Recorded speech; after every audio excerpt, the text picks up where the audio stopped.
From AccuWeather.com, this is AccuWeather Daily, a brief host-read article. It's weather news in a nutshell.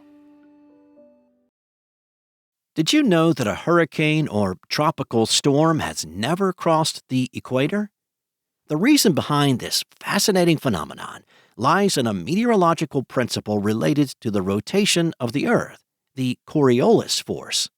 The Coriolis force is responsible for deflecting winds to the right in the northern hemisphere and to the left in the southern hemisphere. AccuWeather lead hurricane expert Alex De Silva explained that this force is what gives tropical systems their iconic swirl, counterclockwise in the northern hemisphere and clockwise in the southern hemisphere.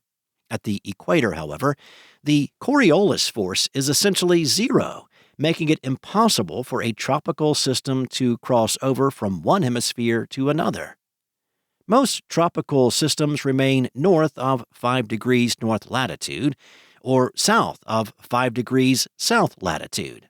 The closest a tropical storm or hurricane has ever come to crossing the equator was Typhoon Vamay in December 2001 in the western Pacific, which got within 100 miles of the equator, forming at only 1.4 degrees north latitude.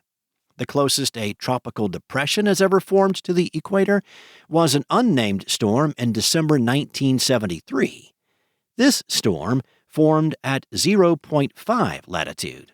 It later became a tropical storm around 0.7 latitude, according to the China Meteorological Administration, but their threshold for a tropical storm differs from NOAA's definition. Now, NOAA says that the 1973 storm did not have tropical storm force winds until later in its path, north of 10 degrees north latitude.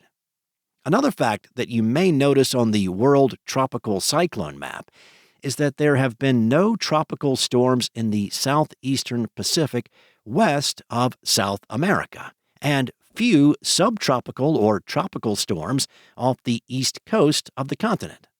So, why are there so few tropical storms in the South Atlantic? Only one hurricane has ever formed off the coast of South America, an unnamed storm locally called Catarina in 2004. Now, according to the NHC, only 2 additional unnamed tropical storms have ever roamed the southern Atlantic basin, one in 2010 and another in 2011.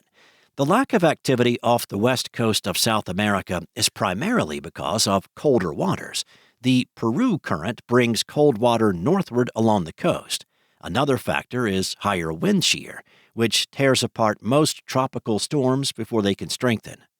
De Silva said the waters off Brazil are not as cold because the offshore ocean currents are from the north, but the wind shear is still too strong to support many tropical storms. That's all for now. You can find regional forecasts and more science-based articles at AccuWeather.com, and for your local forecast at your fingertips, download the AccuWeather app. Enjoy the rest of your day, and I'll be back tomorrow with more from AccuWeather.